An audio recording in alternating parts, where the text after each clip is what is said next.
है, रोटी कभी जले नहीं, रोटी फूल जाए, पक जाए, सिक जाए अच्छे से। उसी प्रकार से बच्चों की निगरानी हरदम आपको तवे की रोटी की भांति करनी है, देखते रहना है उसको। आज रुक्मिणी जी को भगवान राजा भीष्मक पढ़ा लिखा करके विदुषी बनाए और मन में विचार कर लिया कि अब तो मेरी पुत्री संस्कारी हो गई, अब मैं वसुदेव के पुत्र श्री कृष्ण से मैं इनका ब्याह करूंगा। आजकल कृष्ण द्वारिका में आ गए हैं, लेकिन कभी कभी घर में क्या होता है, जब पुत्र बड़ा हो जाता है तो वो माँ बाप की बात को नहीं मानता, माँ बाप की बात नहीं मानता। तो बड़े पुत्र जो रुक्मी थे वो आके मना कर दिए, पिताश्री आप विवाह रुक्मिणी का उस ग्वाली के साथ करने जा रहे हैं, मैं चेदी नरेश शिशुपाल से अपनी बहन का विवाह करूंगा। बड़े पुत्र रुक्मी ने शिशुपाल से सगाई कर दो रुक्मिणी की, और पिताजी से बोला, पिताजी परसों स्वयंवर होगा और बड़े बड़े राजकुमार आएंगे, लेकिन रुक्मिणी को कह दीजिए पिताश्री कि वो शिशुपाल के गले में ही वरमाला डालेंगे। मैंने शिशुपाल को वचन दे दिया है। रुक्मिणी जी को जब पता चला है कि मेरा विवाह शिशुपाल से होना निश्चित हुआ, भैया ने शिशुपाल से मेरी ब्याह कराने की बात सोच ली है, तब रुक्मिणी जी मन में दुखी होती हैं और अपने भाभी के पास आई और भाभी जी के पास आकर के निवेदन करती हैं, भाभी जी रोती हुई देवऋषि नारद जी जब दरबार में आती थी ना भाभी, तो वो भगवान श्री कृष्ण की जब गुणानुवाद करते थे, जब भगवान श्री कृष्ण की कथा करते थे, जब भगवान श्री कृष्ण के नाम रूप गुण ऐश्वर्य धाम लीला की जब चर्चा करते थे, तो मैं भगवान के नाम ऐश्वर्य गुण धाम रूप लीला की चर्चा सुनकर मैं बचपन से ही भगवान श्री कृष्ण को वर्ण कर ली। मैंने द्वारिकाधीश को ही अपना पति माना है, और भैया ने शिशुपाल से हाँ कर दी। भाभी कहती हैं तुम मन छोटा मत करो, तुम एकदम मन छोटा मत करो। क्यों? तुम एक पत्र लिख दो। रुक्मिणी जी एक पत्र लिखती हैं, तो पत्र की मर्यादा भी होती है, 7 लाइन में पत्र लिखा है मात्र। द्वारिकाधीश को आमंत्रित करो और स्वयंवर में आ जाएंगे और तुम उनको गले में माला डाल देना। रुक्मिणी जी ने पत्र लिखा, व्यक्ति का लिखावट और व्यक्ति का सजावट और व्यक्ति का बनावट, ये तीनों व्यक्ति के व्यक्तित्व को बता देता है ये कैसा है। रुक्मिणी जी लिखी हैं, कितना सुंदर लिखती हैं रुक्मिणी जी पत्र में कि श्रुत्वा गुणान् भुवन सुंदर शृण्वतां ते निर्विश्य कर्ण विवह हरतो गतापम् रूपं दृशां दृशिमता मखिलार्थलाभो त्वय्यच्युता विशति चित्रमपत्रयम्। हे गोपाल, मैंने आपके केवल चरित्र को सुना है, आपके गुणों को सुना है, मैंने अपनी आंखों से देखा नहीं है और ना ही आपको, लेकिन आपके गुणों को सुना है। हे गोपाल, आप सोचते होंगे कि ये कौन नारी है जिसने हमको पत्र लिख दिया। तो रुक्मिणी जी कहती हैं, कहतं मुकुंद महती कुलशील रूपा विद्या वयोद्रविण धाम विराट तुल्यम धीरा पतिं कुलवती न प्रणीत कन्या काले नृसिंह नरलोक मनोभिराम।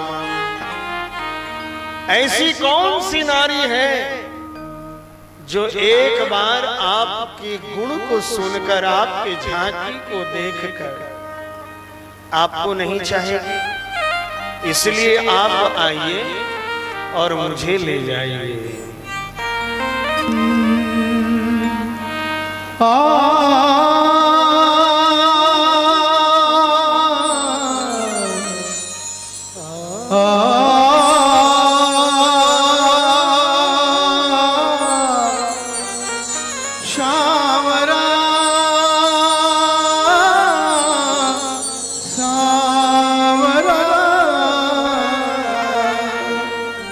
श्याम बिना मैं बावरी,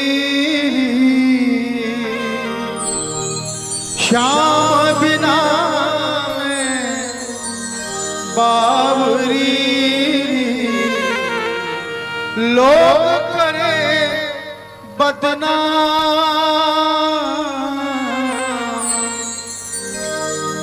खोजत खोजत हार गई मैं, हो गई मैं तो शाम। कौन मिलावे मोहे जोगिया हो, सावरा बिन रहियो न जाए, रहियो न जाए, रहियो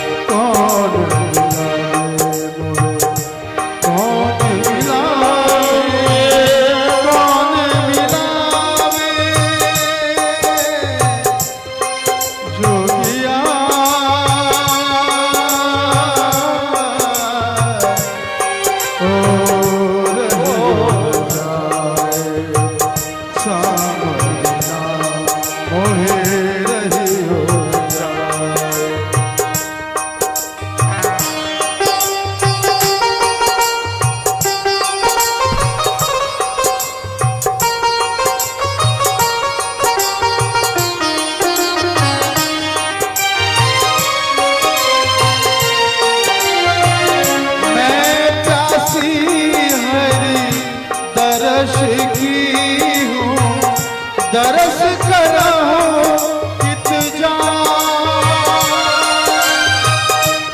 ओ मैं प्यासी हरि दरस की हूँ, दरस करहो कित जा,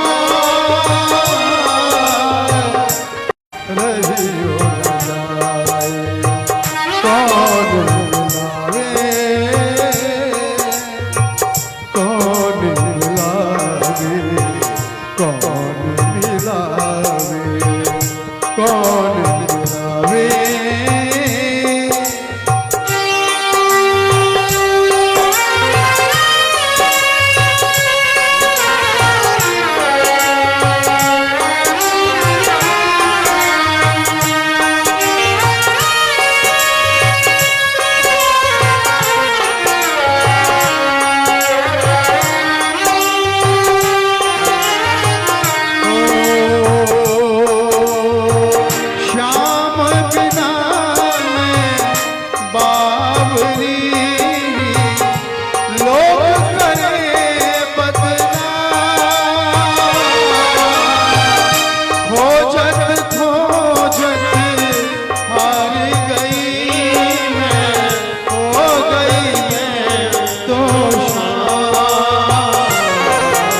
रहियो जाए, रहियो जाए, रहियो जाए, रहियो जाए। छुपे कहाँ सामने लगा, शरण लगा लो हे मन मोहन, देना नहीं बिसरा। कौन मिला जोगिया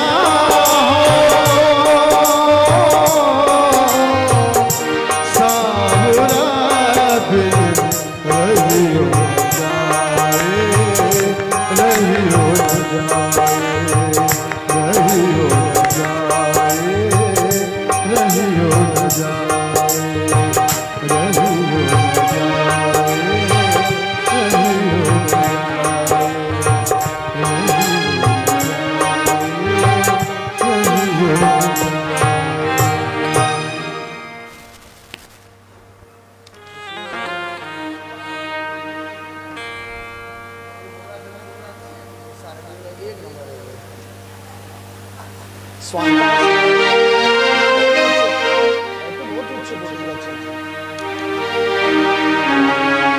रुक्मिणी जी कह रही है, हे गोविंद, हे गोपाल, ऐसी कौन सी नारी है संसार में जो आपके गुणों को सुनकर आज्ञा ना हो जाए। जो वस्तु सिंह को मिलनी चाहिए वो सियार ले जाने के लिए तैयार है। परसों हमारा स्वयंवर रखा गया है मधुसूदन, शिशु